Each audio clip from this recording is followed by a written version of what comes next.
நாம் கடவுளுடைய மக்களாகவும் கிறிஸ்துவின் தூதுவர்களாகவும் இருக்கின்றோம். நாம் வாழ்கின்ற உலகத்தில் என்ன நடக்கிறது தெரியுமா? போர் நிறைந்த சூழல், கொலைகள், சமாதானத்திற்கு பதிலாக ஒருவரை ஒருவர் கொலை செய்து கொண்டிருக்கிறார்கள்.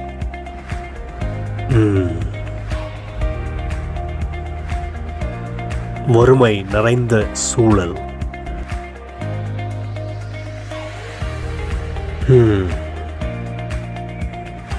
மறுபக்கத்தில் தனி மனிதர்களுடைய வாழ்க்கையில் மனசோர்வு, தனிமை, பயம், துரோகங்கள், திக்கற்றவர்களாக நாம் அழுதிருக்கின்றோம்.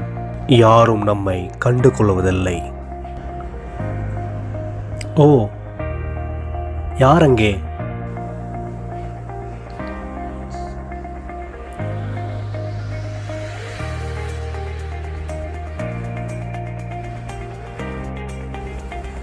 என் மகனே, எப்படி இருக்கிறாய்? பயப்படாதே, நான் உன்னோடே இருக்கின்றேன். நான் உன்னை கைவிட்டதில்லை. உன்னுடைய ஜெபங்களை கேட்கின்றேன். உன்னுடைய கஷ்டமான காலங்கள் உன்னோட இருப்பேன். உனக்கு நண்பன் தேவைப்படுகிற போது என்னை நோக்கி கூப்பிடு. இது என்னுடைய வாக்குறுதி. கிறிஸ்துவின் தூதுவர்களாக அவருடைய அன்பை பகிர்ந்து கொள்வோம். தேவையுள்ளோரை சந்திப்போம். கிறிஸ்துவை வெளிக்காட்டுவோம்.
தந்தை, மைந்தன், தூயாவின் திருப்பெயரால் ஆமேன்.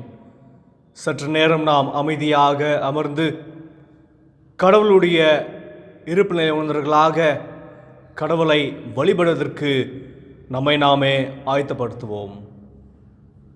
இறைவேண்டல் செய்வோம்.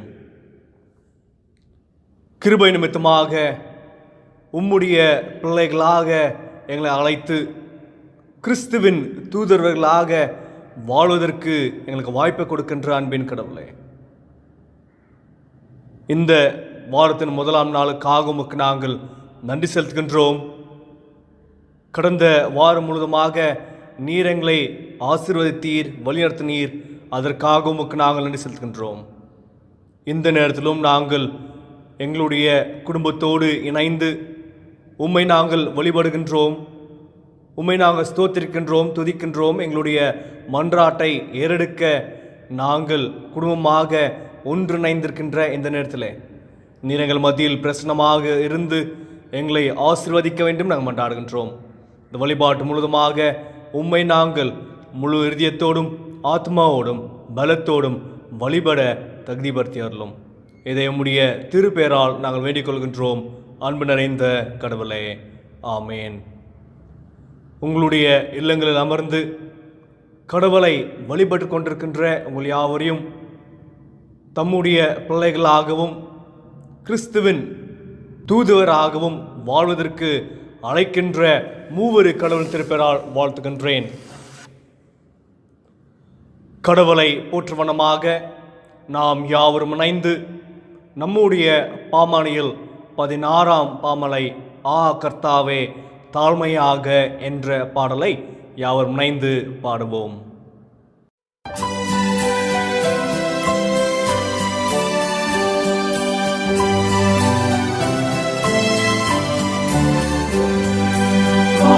கர்த்தாவே தாழ்மையாக திருப்பாத தாழ்ந்தையே தெண்ட நீட ஆவலாக வந்தே நல்ல இயேசுவே உம்மை தேடி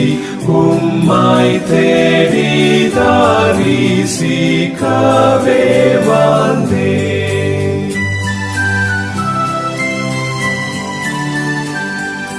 வல்ல கர்த்தாவினுடைய தூய ஆட்டுக்குட்டியே நீரே என்றும் என்னுடைய ஞானமான வாழனே உம்மை தேடி தரிசிக்கவே வந்தே.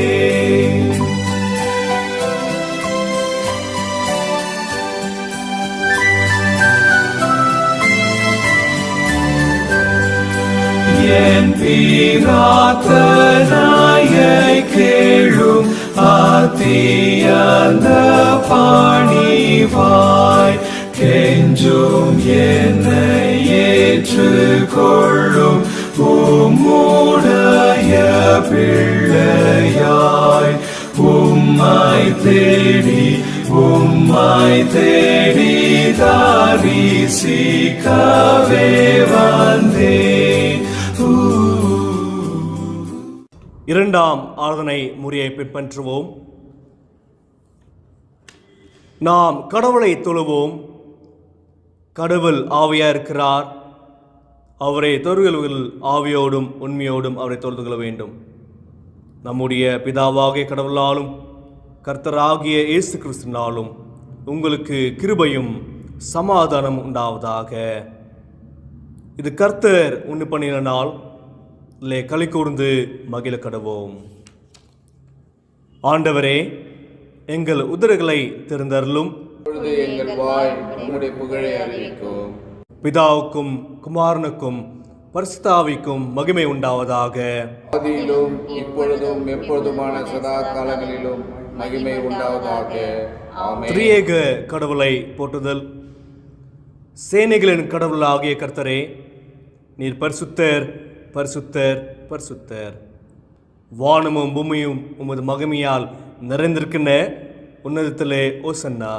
கர்த்தரின் நாமத்தினாலே வந்தவரும் வருகிறவருமானவர் ஸ்தோத்திரிக்கப்பட்டவர் உன்னதத்திலே ஓசன்னா. கடவுளே நீர் பரிசுத்தர். கடவுளே நீர் பரிசுத்தர். சர்வ வல்லவரே நீர் பரிசுத்தர். சர்வ வல்லவரே நீர் பரிசுத்தர். சாவமுடையவரே நீர் பரிசுத்தர். ஆவாமை உடையவரே நீர் பரிசுத்தர். ஆண்டவரே, எங்களுக்காக சிலுவையில் அறைந்த எங்கள் மீட்பரே, எங்கள் மேல் கிருபையாயிரும். ஆண்டவரே, எங்களுக்காக சிலுவையில் அறைந்த எங்கள் மீட்பரே, எங்கள் மேல் கிருபையாயிரும். பரிசுத்த ஆவியாகிய ஆண்டவரே, எங்கள் மேல் கிருபையாயிரும். பரிசுத்த ஆவியாகிய ஆண்டவரே, எங்கள் மேல் கிருபையாயிரும். ஆண்டவரே, எங்கள் ஜெபங்களையும் ஆராதனைகளையும் ஏற்றுக்கொண்டு எங்கள் மேல் கிருபையாயிரும். ஆண்டவரே, எங்கள் மேல் மனதுருகி எங்கள் மேல் கிருபையாயிரும். பாவரிக்கை. நமக்கு பாவம் இல்லை என்பமானால் நம்மை நாமே மன்னித்துக்கொள்ளாவோம். நமக்கு உண்மை இல்லை. நமது பாவங்களை அறிக்கையிட்டால் பாவங்களை நமக்கு மன்னித்து எவ்வித அனிமை நீக்கி நம்மை சுத்திபெறக்கு அவர் நம்பத்தக்கரும் நீதியுள்ளவர். நான் எழுந்து என் தகப்பனிற்கு போய், தகப்பனே, விரோதமாகவும் உமது பார்வையிலும் பாவம் செய்தேன். இனி உம்முடைய மகன் என்று சொல்லப்படுவதற்கு நான் பாத்திரன் அல்ல. உம்முடைய கூலிக்காரன் ஒருவனாக என்னை வைத்துக்கொள்ளும் என்பேன். கடவுள் ராஜ்யம் சமீபத்திருக்கிறது. மனம் திரும்பி சுவிசேஷத்தில் நம்பிக்கை வையுங்கள். நமது பலவனைக்காக வருத்தவக்க முடியாத பிரதனாஸ் நமக்கு இராமல் எல்லாவித்தும் நம்மை போல் சோதிக்கப்பட்டு பாவம் இல்லாத பிரதனாஸ் நமக்கு இருக்கிறார். சற்று நேரம் நாம் அமைதியாக அமர்ந்து நம்முடைய பாவங்களை நாம் உணர கடவோம். பாவங்களை உணர்வதற்கு உதவியாக நம்முடைய கீர்த்தனைகளில் 142ஆம் கீர்த்தனை இறங்கும் இறங்கும் கருணைவாரே என்ற பாடலை யாவரும் இணைந்து பாடுவோம்.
சர்வ வல்லமுள்ள கடவுளத்தில் நாம் நமது பாவங்களை தாழ்மையோடு அறிக்கையிடுவோம். நாம் யாவரும் சேர்ந்து முதலாம் பாவரிக்கை ஜெபத்தை ஏறெடுப்போம். சர்வ வல்லமையும் மிகுந்த இரக்கமுள்ள பிதாவே, தப்பிப்போன ஆடுகளைப் போல நாங்கள் உமது வழிகளை விட்டு விலகிலைந்து போனோம். எங்கள் எதிர்த்து யோசனைகளுக்கும் விருப்பங்களுக்கும் மிகவும் இணங்கி நடந்தோம். உம்முடைய பரிசுத்த கற்பனைக்கு விரோதமாய் குற்றம் செய்தோம். செய்யத்தக்கவர்களை செய்யாமல் செய்யத்தகாதவர்களை செய்து வந்தோம். எங்களுக்கு சுகமே இல்லை. ஆனாலும் ஆண்டவரே, தேவதையில் எங்கள் ஆண்டவராகிய இயேசு கிறிஸ்து மூலமாய் மனிதர்கள் கருத்து செய்த வாக்குத்தத்தின்படியே நிர்வாக்கியமுள்ள குற்றவாளியாக எங்களுக்கு இருந்தோம். தப்பிலை மேல் அறிக்கை மேல் எங்கள் மேல் பொறுமையாயிரும். பாவத்தின் மித்தம் துக்கப்படுகிற எங்களை சீர்படுத்தும். மிகவும் இரக்கமுள்ள பிதாவே, உடைய பரிசுத்த நாமத்துக்கு மகிமையுண்டாகும்படி நாங்கள் இனி தேவ பக்தியும் நீதியும் தெளிந்த புத்துள்ளாய் நடந்து வர இயேசு கிறிஸ்து நிமித்தம் எங்களுக்கு கிருபை செய்தருளோ. ஆமென். பாவ மன்னிப்பின் உறுதியை பெற்றுக்கொள்வோம். சர்வ வல்லமையும் மிகுந்த இரக்கமுள்ள ஆண்டவர் மன்னிப்பையும் பாவனையும் கற்றுவிட்டர்களே, வாழ்க்கையை சீர்வன காலத்தையும் தமது பரிசுத்தாவின் கிருபையும் தேற்றுதலும் தந்தவராக. ஆண்டவரை துதியுங்கள். இந்நாளுக்குரிய திருமறை பகுதிகளை நாம் படிக்க கேட்போம். பழைய ஏற்பாட்டு திருமறை பகுதியாக யோசுவா 1ஆம் அதிகாரம் 1ஆம் திருவசனம் துவங்கி 9ஆம் திருவசனம் வரை.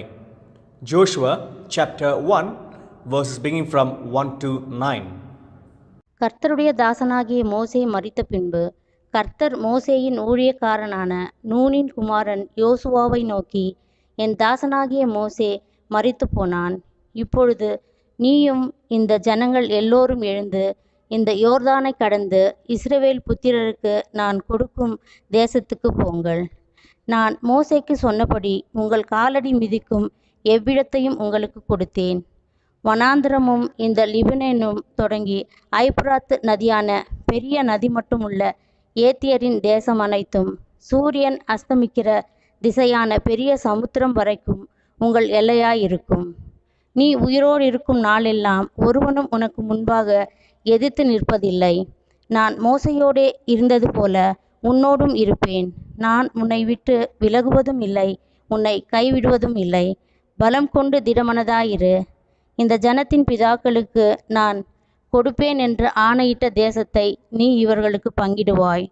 என் தாசனாகிய மோசே உனக்கு கற்பித்த நியாயப்பிரமாணத்தின்படியெல்லாம் செய்ய கவனமாயிருக்க மாத்திரம் மிகவும் பலம் கொண்டு திடமனதாயிரு. நீ போகும் இடமெல்லாம் புத்திமானாய் நடந்து கொள்ளும்படிக்கு அதை விட்டு வலது இடதுபுறம் விலகாதிருப்பாயாக. இந்த நியாயப்பிரமாண புஸ்தகம் உன் வாயை விட்டு பிரியாதிருப்பதாக.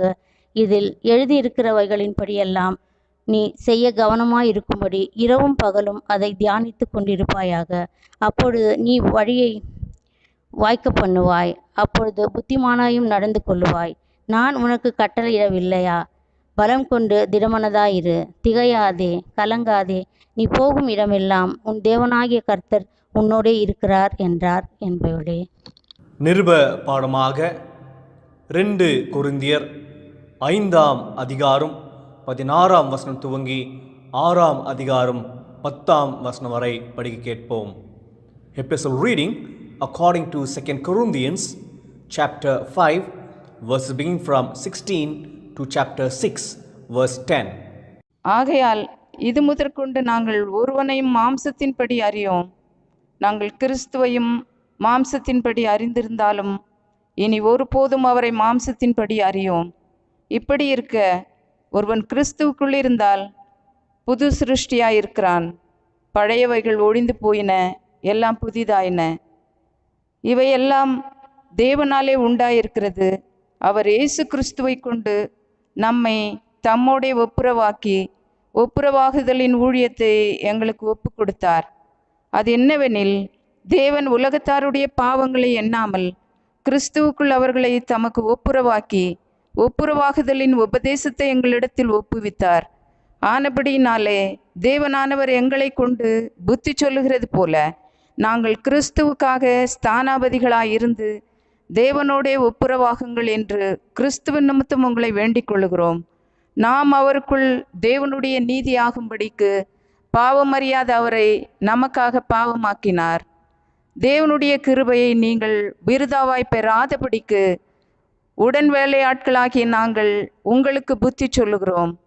அனுக்கிரக காலத்தில் நாங்கள் உனக்கு செவி கொடுத்து இரட்சணை நாளிலே உனக்கு உதவி செய்தேன் என்று சொல்லி இருக்கிறாரே. இதோ இப்பொழுதே அனுக்கிரக காலம், இப்பொழுதே இரட்சணை நாள். இந்த ஊழியம் குற்றப்படாதபடிக்கு நாங்கள் யாதொன்றிலும் இடரில் உண்டாக்காமல் எவ்விதத்தினாலேயும் எங்களை தேவ ஊழியக்காரராக விளங்க பண்ணுகிறோம். மிகுந்த பொறுமையிலும் உபத்திரவங்களிலும் நெருக்கங்களிலும் இடுக்கண்களிலும் அடிகளிலும் காவல்களிலும் கலக்கங்களிலும் பிரயாசங்களிலும் கண் விழிப்புகளிலும் உபவாசங்களிலும் கற்பிலும் அறிவிலும் நீடிய சாந்தத்திலும் தயவிலும் பரிசுத்த ஆவியிலும் மாயமற்ற அன்பிலும் சத்திய வசனத்திலும் திவ்ய பலத்திலும் நீதியாகிய வலது இடது பக்கத்து ஆயுதங்களை தரித்திருக்கிறதிலும் கனத்திலும் கனவீனத்திலும் துர்க்கீர்த்தியிலும் நற்கீர்த்தியிலும் எத்தர் எனப்பட்டாலும் நிஜஸ்தராகவும் அறியப்படாதவர்கள் எனப்பட்டாலும் நன்றாய் அறியப்பட்டவர்களாகவும் சாகிறவர்கள் எனப்பட்டாலும் உயிரோடு இருக்கிறவர்களாகவும் தண்டிக்கப்படுகிறவர்கள் எண்ணப்பட்டாலும் கொல்லப்படாதவர்களாகவும் துக்கப்படுகிறவர்கள் எண்ணப்பட்டாலும் எப்பொழுதும் சந்தோஷப்படுகிறவர்களாகவும் தரித்திரர் எண்ணப்பட்டாலும் அநேகரை ஐஸ்வர்யவான்கள் ஆக்குகிறவர்களாகவும் ஒன்றுமில்லாதவர்கள் எண்ணப்பட்டாலும் சகலத்தையும் உடையவர்களாகவும் எங்களை விளங்க பண்ணுகிறோம் என்பதே பாடம் முடிந்தது. தேவனே எமக்கே மகிமை உண்டாவதாக. நற்செய்தி பாடமாக தூய மார்க் எழுதின நற்செய்தி நூல் 6ஆம் அதிகாரம் 7ஆம் திருவசனம் துவங்கி 13ஆம் திருவசனம் வரை படிக்க கேட்போம். அவர் 12 அழைத்து அசுத்த ஆவிகளை துரத்த அவர்களுக்கு அதிகாரம் கொடுத்து, வழிக்கு பையையாகிலும் அப்பத்தையாகிலும் கச்சையில் காசையாகிலும் எடுத்துக்கொண்டு போகாமல் ஒரு தடியை மாத்திரம் எடுத்துக்கொண்டு போகவும், பாதரட்சிகளை போட்டுக்கொண்டு போகவும், 2 அங்கிகளை தெரியாதிருக்கவும் கட்டளையிட்டார். பின்பு அவர்களை நோக்கி, நீங்கள் எங்கேயாகிலும் ஒரு வீட்டில் பிரவேசித்தால் அவ்விடத்தை விட்டு புறப்படுகிற வரைக்கும் அங்கே தானே தங்கியிருங்கள். எவர்களாகிலும் உங்களை ஏற்றுக்கொள்ளாமலும் உங்கள் வசனங்களை கேளாமலும் இருந்தால் நீங்கள் அவ்விடம் விட்டு புறப்படும் போது அவர்களுக்கு சாட்சியாக உங்கள் கால்களில் கீழே படிந்த தூசியை உதறி போடுங்கள். நியாய தீர்ப்பு நாளிலே அந்த பட்டணத்திற்கு நேரிடுவதை பார்க்கிலும் சோதோம் கொமோரா பட்டணத்துக்கு நேரிடுவது லகுவாய் இருக்கும் என்று மெய்யாகவே உங்களுக்கு சொல்லுகிறேன் என்று சொல்லி அவர்களை 2 பேராக அனுப்பினார். அவர்கள் புறப்பட்டு போய் மனம் திரும்புங்கள் என்று பிரசங்கித்து அநேகம் பிசாசுகளை துரத்தி அநேகம் நோயாளிகளை எண்ணெய் பூசி சொஸ்தமாக்கினார்கள் என்றார் என்பவைகளே. நற்செய்தி பாடத்தை ஆங்கிலத்தில் படிக்க கேட்போம். The Gospel according to St. Mark, chapter 6, verse beginning from 7 to 13. And he called the 12 to himself, and began to send them out 2 by 2, and gave them power over unclean spirits. He commanded them to take nothing for the journey except a staff, no bag, no bread, no copper in their money belts, but to wear sandals, and not to put on 2 tunics. Also he said to them, in whatever place you enter a house, stay there till you depart from that place. And whoever will not receive you nor hear you, when you depart from there, shake off the dust under your feet as a testimony against them. Assuredly I say to you, it will be more tolerable for Sodom and Gomorrah in the day of judgment than for that city. So they went out and preached that people should repent. And they cast out many demons and anointed with oil many who were sick and healed them. This is the word of the Lord. Thanks be to God. அருளுரைக்கு ஆயத்தமாக நாம் யாவரும் இணைந்து நம்முடைய புத்துணர்ச்சி பாடல்கள் 384ஆம் பாடல் துதித்து பாடிட பாத்திரமே என்ற பாடலை யாவரும் இணைந்து பாடுவோம்.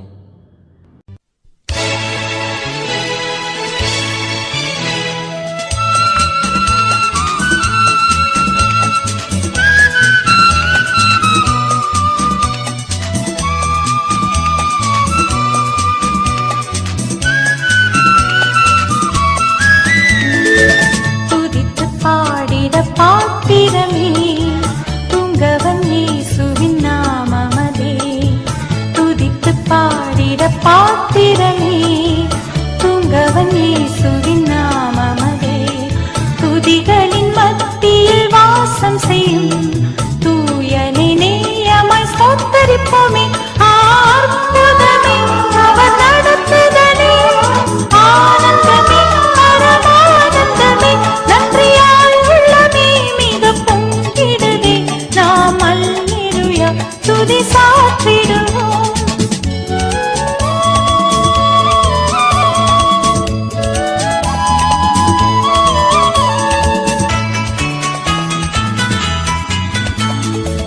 கடந்த நாட்களில் கண்மணி போல் கருத்துடன் நம்மை காத்தாரே. கடந்த நாட்களில் கண்மணி போல் கருத்துடன் நம்மை காத்தாரே. கர்த்தரையே நம்பி ஜீவித்திட கிருபையும் ஈந்ததை ஸ்தோத்தரிப்போமே. ஆர்ப்புதமே அவர் நடத்துதலே, ஆனந்தமே பரமானந்தமே, நன்றியால் உள்ளமே மிக பொங்கிடுதே. நாம் அல்லேலூயா துதி சாற்றிடுவோம். இறைவேண்டல் செய்வோம். எங்களை படைத்து உம்முடைய பிள்ளைகளாக எங்களை அழைக்கின்ற அன்பின் கடவுளே, இந்த நேரத்திலும் உம்முடைய திருவார்த்தைகளை நாங்கள் கேட்கின்ற போது நீர் எங்களோடு பேசும். எங்களுடைய மனதின் சிந்தனைகளை நீர் கட்டுப்படுத்தும். உம்முடைய பிரதிநிதியாக நாங்கள் வாழ உம்முடைய திருமறை எங்களுக்கு கற்றுக் கொடுத்த நீர் எங்கள் துணை புரியும். உம்முடைய திருப்பெயரால் நாங்கள் வேண்டிக் கொள்கின்றோம் அன்பின் கடவுளே, ஆமேன். உங்களுடைய இல்லங்களில் அமர்ந்து கடவுளுடைய வார்த்தையை கேட்டுக்கொண்டிருக்கின்ற உங்கள் யாவரையும் மறுபடியும் மூவரு கடவுளின் திருப்பெயரால் வாழ்த்துகின்றேன். கடவுள் நம்மை படைத்தது மட்டுமல்ல, தம்முடைய மக்களாக அழைக்கின்றவராகவும் அவர் இருக்கிறார்.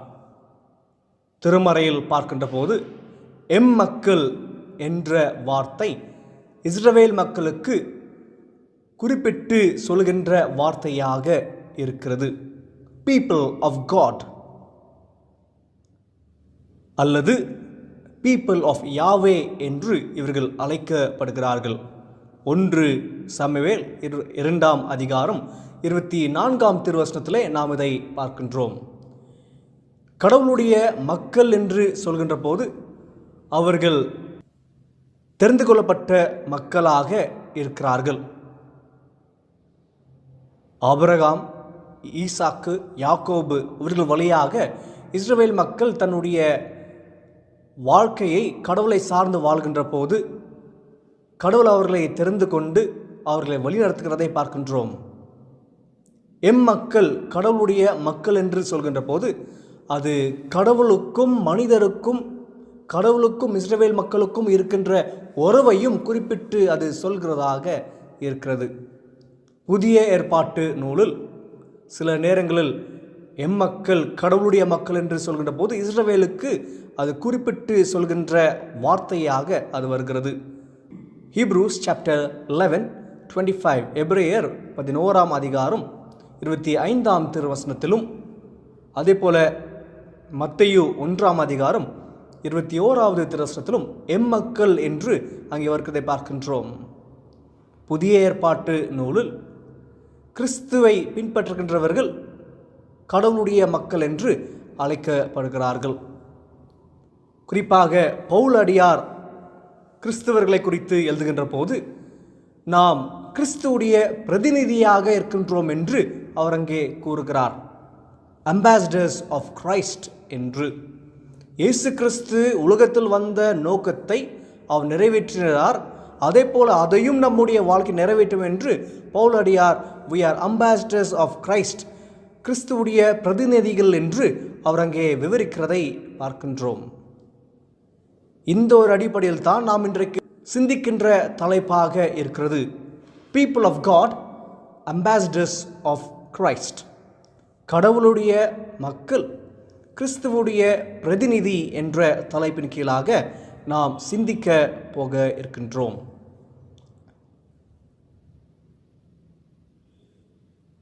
கிறிஸ்துவுடைய பிரதிநிதியாக இருக்கின்றோம் என்று சொல்கின்ற போது, கடவுளுடைய மக்களாக இருக்கின்றோம் என்று சொல்கின்ற போது அதுடைய தன்மைகள் என்ன, நமக்கு அதன் வழியாக வருகின்ற ஆசீர்வாதங்கள் என்ன என்று நாம் பார்க்கலாம்.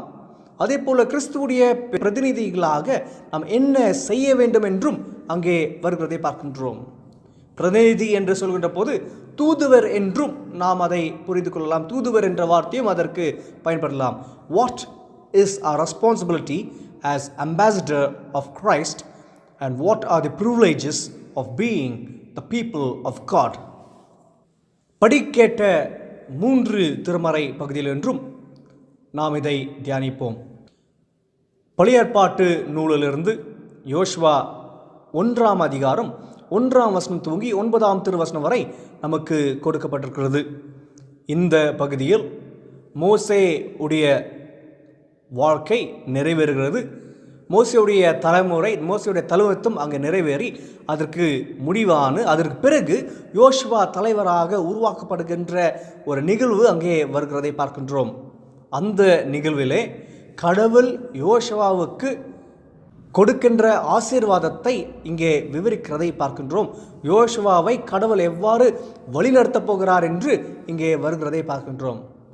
முதல் 2 வசனங்களையும் மோசேக்கு பிறகு இஸ்ரவேல் மக்களை யோசுவா யோர்தானை கடந்து அவர்களை கானான் நாட்டிற்கு, வாக்குறுதி செய்யப்பட்ட நாட்டிற்கு இவர் கொண்டு செல்ல இருக்கிறார் என்று அந்த 1ஆம் மற்றும் 2ஆம் வசனத்திலே அங்கே வருகிறதை பார்க்கின்றோம். So prepare to cross Jordan, அது ஆயத்தப்படுகின்ற நேரத்திலே அங்கே 3ஆம் வசனத்திலே as I promised Moses I will deliver you to every place where you set foot என்று அங்கே வருகிறதை பார்க்கின்றோம். 5ஆம் வசனத்திலே கடவுள் யோசுவாவுக்கு கொடுக்கின்ற ஆசீர்வாதம் வருகிறது. I will be with you as I was with Moses. மோசேயிடத்தில் நான் இருந்தது போல உன்னிடத்திலும் இருப்பேன் என்று அவர் கடவுள் அங்கே வாக்குறுதியை சொல்கிறதை நாம் பார்க்கின்றோம். This is the blessing, this is a promise not only for Joshua but also for the people of God. இந்த ஆசீர்வாதமானது வெறும் யோசுவாவுக்கு சொல்லப்பட்ட ஆசீர்வாதமான வார்த்தை அல்லது வாக்குறுதி அல்ல, மாறாக கடவுளுடைய மக்கள் என்று அழைக்கப்படுகின்ற அனைவருக்கும் கொடுக்கின்ற இது வாக்குறுதியாக இருக்கிறது. இஸ்ரவேல் மக்களுக்கு கொடுக்கின்ற வாக்குறுதியாக இருக்கிறதை பார்க்கின்றோம். ஆதியாகமம் 28ஆம் அதிகாரம் 15ஆம் வசனத்திலே கடவுள் இதே வார்த்தையை யாக்கோபுக்கு சொல்கிறதை பார்க்கின்றோம். Know that I am with you. நான் உன்னோட இருக்கிறேன் என்று நீ அறிந்து கொள் என்று கடவுள் யாக்கோபுக்கு அங்கே சொல்கிறார். 28ஆம் அதிகாரம் 13ஆம் வசனத்திலே நான் உன்னுடைய முன்பிதாக்களுடைய கடவுளாக இருக்கிறேன் என்று அவர் கூறுகிறதை பார்க்கின்றோம். அதே போல மோசேக்கும் இதே போல தான் சொல்கிறார். யாத்திராகமம் 3ஆம் அதிகாரம் 12ஆம் திருவசனத்திலே நான் உன்னோட எப்பொழுதும் இருப்பேன் என்று கடவுள் அங்கே வாக்குறுதியாக சொல்கிறார். I will be with you என்று. அந்த வாக்குறுதியை தான் மறுபடியும் இங்கே யோசுவாவுக்கும் கடவுள் சொல்கிறதை பார்க்கின்றோம். என்றால் இந்த இடத்துல கடவுளுடைய மக்களுக்கு கடவுள் கொடுக்கின்ற உரிமையாக இது இருக்கிறது, நான் உங்களோட இருப்பேன் என்று. This is a privilege that the people of God get. I will be with you என்று அங்கே வருகிறது என்று சொல்கின்ற போது அது கடவுள் நமக்கு கொடுக்கின்ற வாக்குறுதியாக இருக்கிறது. நாம் கடவுளுடைய மக்களாக இருக்கின்றோம். கடவுளுடைய மக்கள் இந்த வாக்குறுதியை கடவுளுடைய மக்களுக்கு அவர் கொடுக்கின்றவராக அவர் இருக்கிறார். 5ஆம் வசனத்திலே நான் உன்னை விட்டு விலகுவதில்லை என்று அங்கே சொல்கிறதை பார்க்கின்றோம். கடவுள் யோசுவாவுக்கு அங்கே சக்சஸை கொடுக்கிறதை பார்க்கின்றோம், வெற்றியை கொடுக்கின்றவராக இருக்கிறார் என்று அங்கே பார்க்கின்றோம். இந்த பகுதியுடைய சிறப்பு வசனமாக அல்லது வார்த்தையாக 6ஆம் 7ஆம் மற்றும் 9ஆம் வசனத்திலே நாம் பார்க்கின்றோம். பி ஸ்ட்ராங் அண்ட் கரேஜியஸ் என்று அவர் அங்கே கடவுள் சொல்கிறார். திடமனதாய் இரு, தைரியமாக இரு என்று கடவுள் அங்கே உரைக்கின்றவராக இருக்கிறார். ஒரு முறை அல்ல, மாறாக 3 முறை இது யோசுவாவுக்கு அவர் சொல்கிறதை பார்க்கின்றோம். எதற்காக 3 முறை சொல்கிறார் என்றால், இங்கே யோசுவா ஒரு புதிய தலைவராக உருவாக்கப்படுகிறார். அவருக்கு ஏதாவது பயம் இருந்திருக்கலாம், எவ்வாறு இஸ்ரவேல் மக்களை வழிநடத்தப் போகிறோம் என்று.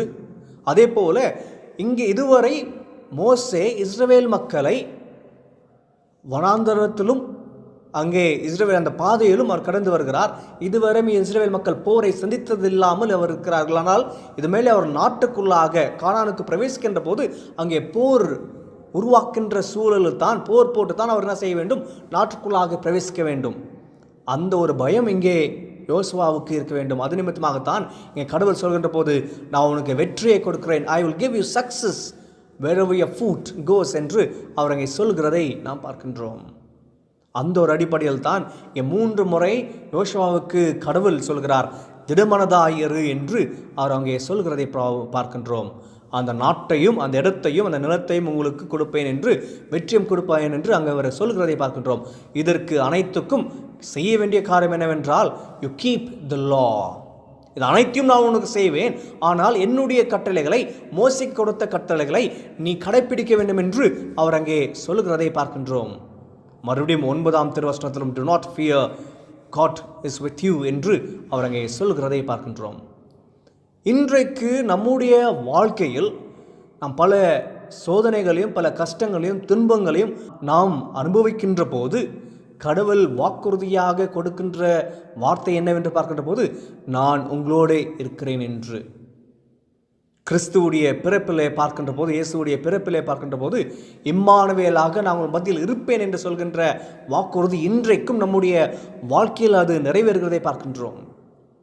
பலவீனமாக இருந்தாலும் சரி, அல்லது தோல்விகளை சந்தித்ததாலும் சரி, ஏமாற்றத்தை நாம் சந்தித்ததாலும் சரி, இது அனைத்து சூழல்களிலும் கடவுள் நமக்கு கொடுக்கின்ற வாக்குறுதி, அவருடைய மக்களுக்கு அவர் கொடுக்கின்ற வாக்குறுதியாக, பி ஸ்ட்ராங் அண்ட் கரேஜியஸ், தைரியமாகவும் திடமனதாகவும் இரு என்று அவர் அங்கே சொல்கிறதை பார்க்கின்றோம். நாம் செல்கின்ற பாதையில் முன்னோக்கி நாம் செல்கின்ற போது கடவுள் நமக்கு வெற்றியை கொடுக்கின்றவராக இருக்கிறார் என்று நாம் பார்க்கின்றோம். குறிப்பாக அங்கே 7ஆம் வசனத்திலே, do not swear from it either right or to the left. கடவுள் கொடுக்கின்ற கட்டளைகளை நீ விலகாமல் நீ நடக்க வேண்டும் என்று சொல்கின்ற போது இந்த ஆசீர்வாதம் நமக்கு வருவதை பார்க்கின்றோம். என்றால் முதலாவது, கடவுளுடைய மக்களுக்கு கடவுள் கொடுக்கின்ற வாக்குறுதி, I will be with you. Assurance of God to be with us என்று முதலாவதாக பார்க்கின்றோம். It is an assurance to protect us and to provide all our needs. நம்முடைய தேவைகளை சந்திக்கின்ற வாக்குறுதியாக இருக்கிறது, நம்மை பாதுகாக்கின்ற வாக்குறுதியாக இது இருக்கிறது என்று நாம் இங்கே முதலாவது நாம் பார்க்கின்றோம்.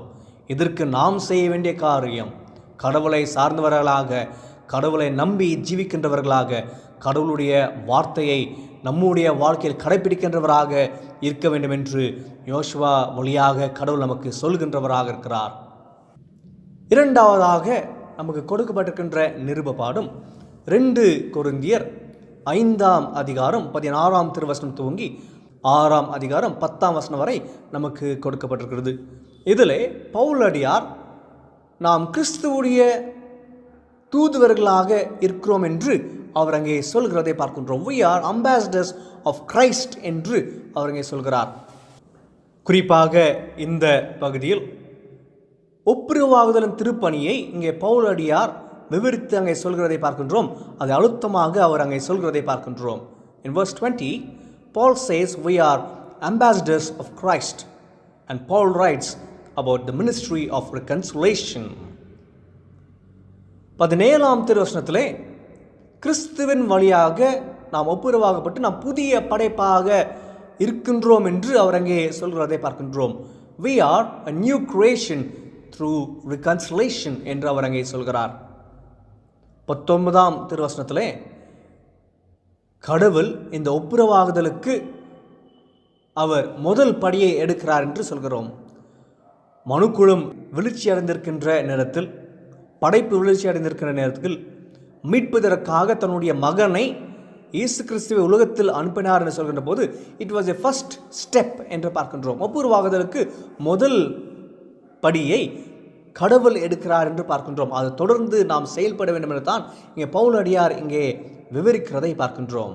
We are ambassadors of reconciliation. கிறிஸ்துவின் வழியாக நாம் கடவுளுக்கிடத்தில் ஒப்புரவாக இருக்கின்றோம் என்று அவர் அங்கே விவரிக்கிறதை பார்க்கின்றோம். 6ஆம் அதிகாரத்தில் பவுலுடைய அனுபவத்தை குறித்து அவர் அங்கே விவரிக்கிறார். எவ்வாறு பவுலடியார் கஷ்டப்பட்டு துன்பப்பட்டு பல சோதனைகளை அனுபவித்து அடி வாங்கி அவர் சிறைச்சாலையில் அடைக்கப்பட்டு தூக்கமில்லாத இரவுகள் இருந்து அவர் இங்கே இருக்கிறார் என்று திருப்பணியை செய்தார் என்று அவர் அங்கே கூறுகிறதை நாம் பார்க்கின்றோம். இந்த கஷ்டத்தின் மத்தியிலும் பவுலடியார் அந்த கஷ்டம் மகிழ்ச்சியாக மாறுகிறது என்று 10ஆம் வசனத்திலே அதை விவரிக்கிறதை பார்க்கின்றோம். ஒப்புரவாகுதல் என்று சொல்கின்ற போது அங்கே ஒப்புரவாகுதலுக்கு முன்பதாக மன்னிப்பு வருகிறதை பார்க்கின்றோம். இந்த இடத்துல யாரை மன்னிக்க வேண்டும் என்று சற்று நாம் சிந்திக்க வேண்டும். சமுதாயத்தில் நாம் பார்க்கின்ற போது ஒரு குறிப்பிட்ட மக்கள் ஒடுக்கப்பட்ட மக்களை அவருடைய செயல் வழியாகவும் சிந்தனை வழியாகவும் அவர்களை ஒடுக்கிறதை நாம் பார்க்கின்றோம். ஒடுக்கிவிட்டு அவர்களை ஆளுகை செய்து இந்த மேல் வர்க்கத்தாரே அவர்களை மன்னிக்கிறோம் என்று சொல்கின்ற சூழலில் நாம் வாழ்ந்து கொண்டிருக்கின்றோம். ஆனால் உண்மையாக பார்க்கின்ற போது இந்த ஒடுக்கப்பட்ட மக்கள் தான் இந்த ஒடுக்கின மக்களை மன்னிக்க வேண்டும் என்று நாம் பார்க்கின்றோம். The oppressed have to forgive the oppressor என்று வருகிறது. The oppressed has to forgive the oppressor என்றால் இந்த மன்னிப்பானது கீழ் அடித்தளத்திலிருந்து வருகிறது என்று நாம் இங்கே பார்க்கின்றோம். இயேசு கிறிஸ்துவுடைய சிலுவையிலுடைய அறிவிக்கின்ற போதும் அவர் அங்கே ஒடுக்கப்படுகிறார், அவர் துன்பப்படுத்தப்படுகிறார். அவர் சிலுவையை ஏறெடுக்கின்ற போது மன்னிப்பு அந்த இடத்திலிருந்து வருகிறதை பார்க்கின்றோம். நான் இவர்களை மன்னிக்க வேண்டும் என்று தன்னிடத்தில் வேண்டுகிறதை நாம் பார்க்கின்றோம். என்றால் இந்த இடத்துல ஒப்புரவாகுதலுடைய பணி யார் செய்கிறார், முதலாவது செய்கிறார் என்றால் இந்த ஒடுக்கப்பட்ட மக்கள் தான் செய்கிறார்கள் என்று நாம் இங்கே பார்க்கின்றோம். மற்றொரு காரியம் இந்த ஒப்புரவாகுதலை பார்க்கின்ற போது ஒப்புரவாகுதலுடைய நேரத்தில் வெறும் மன்னிப்பு மட்டுமல்ல, மாறாக அங்கே மாற்றங்களும் உருவாக்க வேண்டும் என்று நாம் பார்க்கின்றோம். குறிப்பாக நீதி எங்கே நிலைநாட்டப்படுகிறதோ அங்கே தான் ஒப்புரவாகுதலுமாகும் என்று நாம் பார்க்கின்றோம். சமுதாயத்தில் பல சூழல்களில் அநீதியான காரியங்கள் நடைபெறுகிறது. அந்த இடத்துல ஒப்புரவாகுதலுடைய சூழல் எவ்வாறு உருவாகும் என்று பார்க்கின்ற போது அங்கே எங்கே நீதி நிலைநாட்டப்படுகிறதோ அப்பொழுது தான் அங்கே ஒப்புரவாகுதலுடைய பணி நிறைவேறும் என்று நாம் பார்க்கின்றோம். ஒரு 3 வாரத்துக்கு முன்பதாக தூத்துக்குடியில் சாத்தான் குளம் என்ற இடத்துல ஒரு கோரமான ஒரு நிகழ்வு நடைபெற்றது. ஒரு தந்தையும் ஒரு மகனும் ஒரு கடினமான சூழலை அவர்கள் எதிர்கொள்கிறதை பார்க்கின்றோம். அதிகாரத்தில் இருக்கின்றவர்கள் இவர்களை அவருடைய அதிகாரத்தை பயன்படுத்தி அவர்களை ஒடுக்கி அது எந்த சூழலுக்கு செல்கிறார்கள், இருவரும் மரித்து போகிறதை பார்க்கின்றோம். ஜெயராஜ் மற்றும் ஃபீனிக்ஸ் என்ற 2 நபர்கள் அந்த விஷயம் பிரபலமாக நாம் செய்திகளிலே நாம் பார்த்தோம். அந்த ஒரு சூழலில் அங்கே ஒப்புரவாகுதல் என்ற சிந்தனை, ஒப்புரவாகுதலுடைய செய்தி அங்கே எப்பொழுது செல்லும், எப்பொழுது ஆகும் என்று பார்க்கின்ற போது எப்பொழுது அங்கே நீதி நிலைநாட்டப்படுகிறதோ, எப்பொழுது அங்கே அநியாயம் எதிர்க்கின்றோமோ அப்பொழுது தான் ஒப்புரவாகுதல் அங்கே ஆகிறது என்று நாம் பார்க்கின்றோம். In terms of injustice, there will be reconciliation only when justice is established என்று நாம் பார்க்கின்றோம்.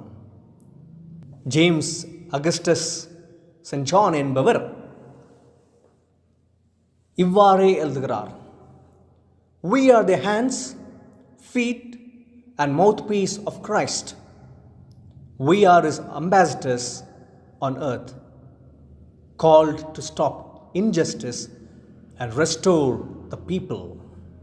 அதாவது இந்த உலகத்தில் நாம் கிறிஸ்துவுடைய கைகளாகவும் கால்களாகவும் வாயாகவும் குரலாகவும் நாம் இருக்கின்றோம். கிறிஸ்துவுடைய தூதுவர்களாக இந்த உலகத்தில் ஆகின்ற அநீதிகளை நாம் எதிர்க்கின்ற போது, அநீதியை சந்தித்த மக்களை நாம் மறு வாழ்க்கைக்கு உருவாக்கின்ற போது அப்பொழுது தான் அங்கே நீதி நடக்கப்படுகிறோம். அதுதான் கிறிஸ்துவுடைய தூதுவருடைய பணி என்று அவர் அங்கே கூறுகிறதை பார்க்கின்றோம். இந்த சூழலுக்கு சாத்தான்களுடைய சூழலுக்கு நீதி கிடைத்திருக்கிறது என்று நாம் பார்க்கின்றோம். இத்தகைய பல சூழல்கள் நாம் வாழ்கின்ற சமுதாயத்தில் ஆகிறது. பெண்களுக்கு எதிராக அநியாயங்களும் சரி, அல்லது குழந்தைகளுக்கு எதிராக அநியாயம் சரி, இது அனைத்து சூழல்களிலும் எங்கே ஒப்புரவாகுதல் எவ்வாறு உருவாகும் என்றால், எப்பொழுது நாம் நீதிக்காக நாம் போராடுகின்றோமோ, நீதியை நாம் நிலைநாட்டுகின்றோமோ அந்த சூழல் தான் ஒப்புரவாகுதல் உருவாகும் என்று நாம் பார்க்கின்றோம். இந்த ஒரு சூழல் தான் பவுல் அடையாளம் இதை எழுதுகின்ற போது அவர் 7ஆம் திருவசனத்திலே in truthful speech the power of God with weapons of righteousness at the right and the left என்று சொல்கிறார். என்றால் அவருடைய கடின பாடலும் நீதியை நிலைநாட்டுகின்ற செயலில் தான் இந்த ஒப்புரவாகுதல் வருகிறது என்று அவர் அங்கே பார்க்கின்றோம். இயேசு கிறிஸ்துவும் உதாரணத்தை நாம் எடுத்துக்கொள்ளலாம் என்று சொல்கின்ற போது இயேசு கிறிஸ்துவும் ஒருவர் உங்களை அறிந்தால் மறுக்கணத்தை காண்பி என்று சொல்கின்ற இயேசு கிறிஸ்து சிலுவையில் அறைப்படுவதற்கு முன்பதாக ஒரு சேவகன் அவரை அடிக்கின்ற போது அவர் அங்கே அமைதியாக இருக்கவில்லை, மாறாக அவர் எதற்காக என்னை அடித்தார் என்று அவர் அங்கே கேள்வி எழுப்புகிறதை பார்க்கின்றோம். என்றால் தி அப்ரெசர் இஸ் questioned என்று நாம் பார்க்கின்றோம். தி அப்ரெஸ்ட் questions தி அப்ரெசர். அனைத்து சூழல்களும் ஒப்புரவாகுதலுடைய செய்தி, ஒப்புரவாக மன்னிக்க வேண்டும் என்று சொல்கின்ற போது அனைத்து சூழலுக்கும் அது பொருத்தமாக இருக்கிறது. எப்பொழுது கடவுளுடைய நீதி நிலைநாட்டப்படுகிறதோ அப்பொழுது தான் நாங்கள் மன்னிப்பும் உருவாகும், அப்பொழுது தான் அங்கே ஒப்புரவாகுதலும் உருவாகும் என்று நாம் பார்க்கின்றோம். அத்தகைய செயலில் ஈடுபட வேண்டும் என்று தான் பவுல் அடியாரும் இங்கே சொல்கிறார். It is a call for reconciliation, ministry of reconciliation. இரண்டாவதாக நாம் இங்கே பார்ப்பது we are ambassadors of reconciliation through justice என்று நாம் பார்க்கின்றோம். நீதியின் வழியிலே நாம் கிறிஸ்துவுடைய தூதர்களாக, ஒப்புரவாகுதலுடைய தூதர்களாக இருக்கின்றோம் என்று இங்கே நிருபப்பாடத்தின் வழியாக நாம் பார்க்கின்றோம். கடைசியாக நமக்கு கொடுக்கப்பட்டிருக்கின்ற மார்க் எழுதின நற்செய்தி நூல் 6ஆம் அதிகாரம் 7ஆம் திருவசனம் துவங்கி 13ஆம் திருவசனம் வரை நமக்கு கொடுக்கப்பட்டிருக்கிறது. இயேசு கிறிஸ்து தன்னுடைய சீடர்களை அழைத்து 2 நபர்களாக அவர்களை அவருடைய தூதுவர்களாக அங்கே அனுப்புகிறதை பார்க்கின்றோம். அவர் முதலாவது இயேசு கிறிஸ்து அங்கே போதித்து கொண்டு வருகிறார். அந்த போதனை கேட்ட சீடர்களும் அவர் 2 நபர்களாக அனுப்புகின்ற போது அவருக்கு கட்டளையும் கொடுக்கிறார். நீங்கள் செல்கின்ற போது நீங்கள் இதெல்லாம் செய்ய வேண்டும் என்று அவர் சொல்லி, நீங்கள் உங்களுடைய வழிக்கு, உங்களுடைய பயணத்திற்கு நீங்கள் உணவோ அல்லது பணமோ நீங்கள் எதுவும் எடுத்துக்கொள்ள செல்லக்கூடாது என்று அவர் அங்கே கூறுகிறதை பார்க்கின்றோம். 9ஆவது திருவசனத்தில் நீங்கள் 2 ஆடைகளும் எடுத்து செல்லக்கூடாது என்றும் அவர் அங்கே கூறுகிறதை பார்க்கின்றோம். குறிப்பாக அந்த 12ஆவது திருவசனத்தில் அங்கே சென்ற சீடர்கள் செய்த காரியத்தை குறித்து அங்கே வருகிறதை பார்க்கின்றோம். So they went off and preached repentance. ஒப்புரவாகுதலை குறித்து, கடவுளுடைய மன்னிப்பை குறித்து அவர்கள் அங்கே போதிக்கிறதை பார்க்கின்றோம். அதற்கு பிறகு அவர்கள் அங்கே இருந்த பிசாசுகளை துரட்டி அங்கிருந்த வியாதிஸ்தர்களை குணமாக்குறார் என்று நாம் பார்க்கின்றோம். இதை எவ்வாறு நாம் புரிந்து கொள்ள வேண்டும் என்று பார்க்கின்ற போது, அங்கே பிசாசுகள் என்று சொல்கிற போது இன்றைய காலத்தில் நாம் அதை சமுதாயத்தின் தீண்டாமையை குறித்தும் அல்லது சமுதாயத்தில் ஆகின்ற அநியாயங்களை குறித்தும் நாம் அதை ஒப்பிட்டு நாம் பார்க்கலாம். Demons over here represent social evils in the society. இத்தகைய தீங்குகளைத்தான் இங்கே சீடர்களும் இயேசு கிறிஸ்துவும் விரட்டுகிறது என்று நாம் இங்கே பார்க்க வேண்டும். நம்முடைய வாழ்கின்ற சமுதாயத்திலும் இந்திய நாட்டிலும் உலகமெங்கும் பல தீங்குகள் இருக்கிறதை பார்க்கின்றோம். கிறிஸ்துவுடைய தூதர்களாக இந்த தீங்குகளை மாற்றுகின்றவர்களாக, விரட்டுகின்றவராக இருக்க வேண்டும் என்று தான் இந்த அதிகாரம் இங்கே சொல்கிறதை பார்க்கின்றோம். அங்கே வியாதிஸ்தரை குணமாக்குறார் என்று நாம் பார்க்கின்ற போது, அந்த வியாதிஸ்தரை எவ்வாறு குணமாக்குறார் என்று சொல்கின்ற போது அது உடல் சார்ந்த குணமாக்குதல் மட்டுமல்ல, இன்றைய சூழலில் மனதை சார்ந்த குணமாக்குதல் என்றும் நாம் பார்க்கின்றோம். It is not only healing physically but also in today's context mental healing என்று நாம் பார்க்கின்றோம். பல மக்கள் மனதளவிலே உடைந்திருக்கின்றவர்களாக இருக்கிறார்கள். They are broken hearted. They have been affected psychologically, fear, anxiety. இது அனைத்து சூழல்களும் அவர்களை குணமாக்கின்ற மக்களாக, உதவுகின்ற கரங்களாக இருக்க வேண்டும் என்று தான் இங்கே வருகின்ற செய்தியாக இங்கே இருக்கிறது. இயேசு கிறிஸ்து அவருடைய சீடரை இதற்காகத்தான் அனுப்புகிறார். சமுதாயத்தில் இருக்கின்ற தீங்குகளை அகற்றவும், உடைந்திருக்கின்ற மக்களை குணமாக்கவும் அங்கே அனுப்புகிறதை நாம் பார்க்கின்றோம். இயேசு கிறிஸ்து வாழ்ந்த அந்த சமயத்தில் அந்த சமூகத்திற்கும் இதைத்தான் இயேசு கிறிஸ்துவும் செய்கிறார். இன்றைக்கு நாமும் அத்தகைய திருப்பணியை செய்யத்தான் கிறிஸ்து நம்மை அனுப்புகின்றவராக அவர் இருக்கிறார். உடைந்திருக்கின்ற மக்களை குணமாக்கின்ற திருப்பணி, சமுதாயத்தில் இருக்கின்ற அநீதிகளையும் தீங்குகளையும் எதிர்க்கின்றவர்களாக அவருடைய தூதுவர்களாக நாம் அனுப்பப்படுகின்றோம். இயேசு கிறிஸ்துடைய திருப்பணியை சுருக்கமாக நாம் பார்க்க வேண்டும் என்றால், லூக்கா எழுதின நற்செய்தி நூல் 4ஆம் அதிகாரம் 16ஆம் திருவசனத்திலிருந்து 20ஆம் திருவசனம் வரை நாம் அதை பார்க்கலாம். இதை நாசரேத் மேனிஃபெஸ்டோ என்று அழைக்கிறார்கள். ஏசாயா தீர்க்கதரிசியால் உரைக்கப்பட்ட காரியத்தை இங்கே இயேசு கிறிஸ்து அதை தேவ ஆலயத்தில் படிக்கிறதை பார்க்கின்றோம். கர்த்தருடைய ஆவி என் மேல் இருக்கிறது என்று. The Spirit of the Lord is upon me, because He has anointed me to bring glad tidings to the poor. He has sent me to proclaim liberty to the captives. சிறைப்பட்டவர்களுக்கு விடுதலை கொடுக்கவும், நொறுங்குண்டவருக்கு ஆறுதலாக இருக்கவும், பார்வையற்ற மனிதர்களுக்கு பார்வை கொடுக்கவும், ஒடுக்கப்பட்ட மக்களுக்கு நான் அனுப்பப்பட்டிருக்கிறேன் என்று அவர் அங்கே சொல்கிறதை பார்க்கின்றோம். அது நிமித்தமாகத்தான் கர்த்தருடைய ஆவி அவர் மேல் இருக்கிறது என்று நாம் பார்க்கின்றோம். இந்த ஒரு அடிப்படையில் இன்றைக்கு இயேசு கிறிஸ்து நம்மை அனுப்புகிறார். இயேசு கிறிஸ்துடைய தூதராக நாம் அனுப்பப்படுகின்றோம் என்று சொல்கின்ற போது இந்த திருப்பணியை, இந்த செயலை நாம் செய்ய வேண்டும் தான் நம்மை அனுப்புகிறதை பார்க்கின்றோம். மகிழ்ச்சியை அறிவிக்கவும், விடுதலையை அறிவிக்கவும், நொறுங்குண்டரை நாம் குணமாக்கவும் நாம் அனுப்பப்படுகின்றோம். இந்த காரியத்தை நாம் வாழ்கின்ற வாழ்க்கை நாம் செய்கின்ற போதுதான் நாம் சொல்லலாம், நாம் கிறிஸ்துவுடைய தூதுவராக இருக்கின்றோம் என்று. மூன்றாவதாக நாம் பார்ப்பது, as ambassadors of Christ, we are sent out to be like Him, to impart the Christ values. கிறிஸ்துவுடைய தூதுவர்களாக நாம் அனுப்பப்படுகிறோம் என்று சொல்கின்ற போது நாம் கிறிஸ்துவை போல பிரதிபலிக்கவும், கிறிஸ்துவை நம்முடைய வாழ்க்கையில் வெளிக்காட்டுவோமே என்று நாம் மூன்றாவதாக நாம் பார்க்கின்றோம். அதேஜா என்ற ஒரு நபர் இவ்வாறே எழுதுகிறார், as true ambassadors of Christ, we must learn to represent Christ rightly. கிறிஸ்துவுடைய தூதுவராக நாம் கிறிஸ்துவை சரியான முறையில் நம்முடைய வாழ்க்கையில் வெளிக்காட்ட கற்றுக்கொள்ள வேண்டும் என்று அவர் எழுதுகிறதை பார்க்கின்றோம். இன்றைக்கு நாம் கடவுளுடைய மக்கள் என்று அழைக்கப்படுகின்றோம். அதன் வழியாக கடவுள் நம்மை ஆசீர்வதிக்கின்றவராக இருக்கிறார். அவருடைய வாக்குறுதியை நம்முடைய வாழ்க்கையில் நிறைவேற்றுகின்றவராக இருக்கின்றார். கடவுள் எத்தகைய சூழலிலும் நம்மோடு இருக்கிறார் என்று அவர் வாக்குறுதி கொடுக்கின்றவராக இருக்கிறார். இரண்டாவதாக, கிறிஸ்துவுடைய தூதர்களாக நாம் ஒப்புரவாகுதலுடைய திருப்பணியை நீதியோடு நிலைநாட்டுகின்ற மக்களாக செய்ய வேண்டும் என்று இரண்டாவதாக நாம் பார்க்கின்றோம்.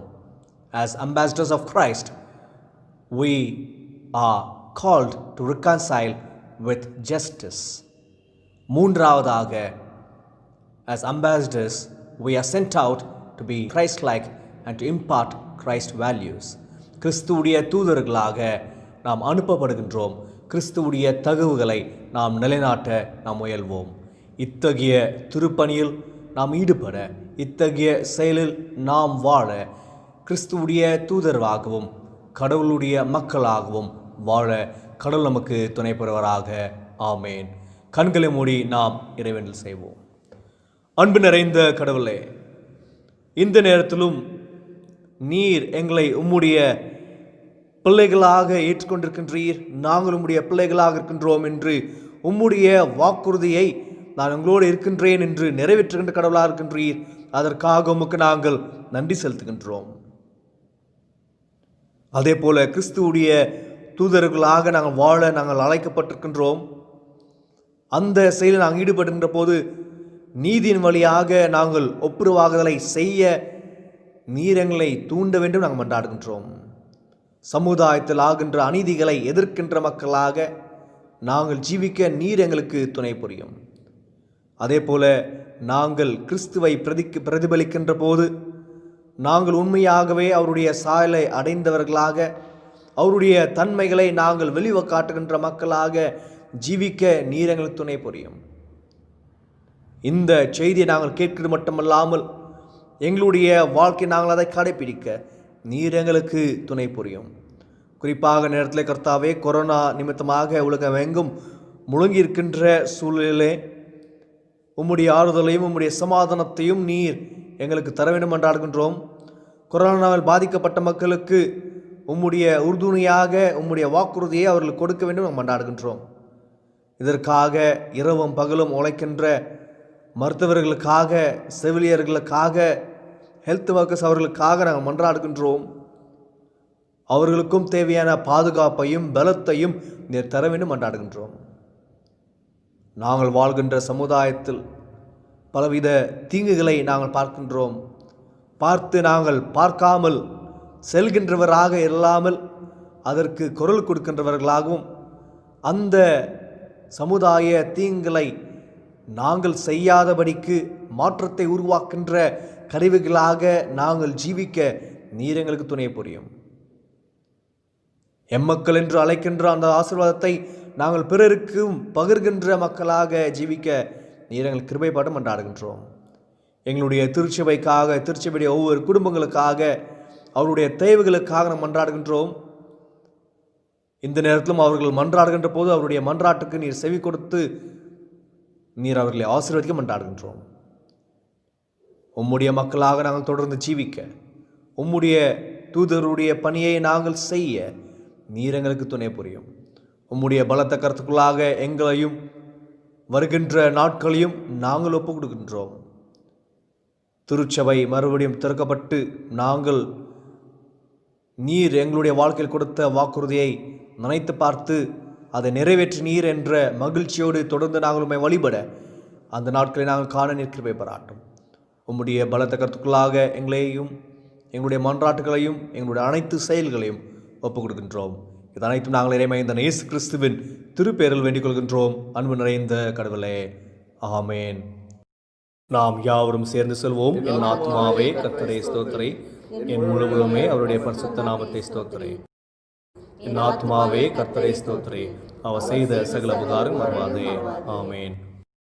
இந்த வழிபாட்டிற்கு நிறைவாக நாம் யாவரும் இணைந்து பாமலை எண் 324 பாமலை பாதை காட்டும் மா யெகோவா என்ற பாடலை யாவரும் இணைந்து பாடுவோம்.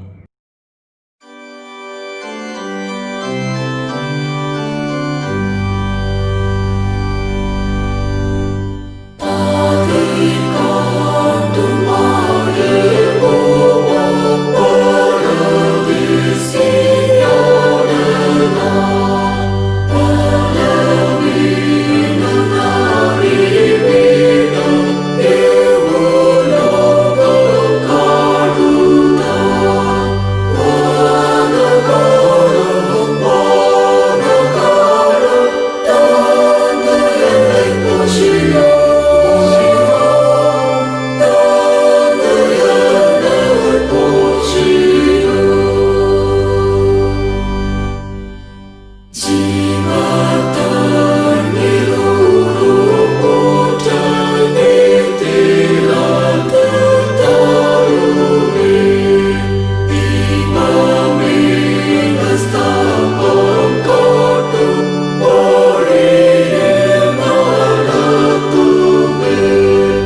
இறை ஆசையை பெற்றுக்கொள்வோம். எம்மக்கள் என்று நம்மை அழைக்கின்ற ஆண்டவராகிய இயேசு கிறிஸ்துவின் கிருபை, கடவுளின் அன்பு, தூயாவின் கூட்டுறவு, ஐக்கியம், சமாதானம், வழிநடத்தல் நாம் எப்பொழுதும் அவருடைய தூதர்களாக வாழ துணை பெறுவதாக. ஆமேன்.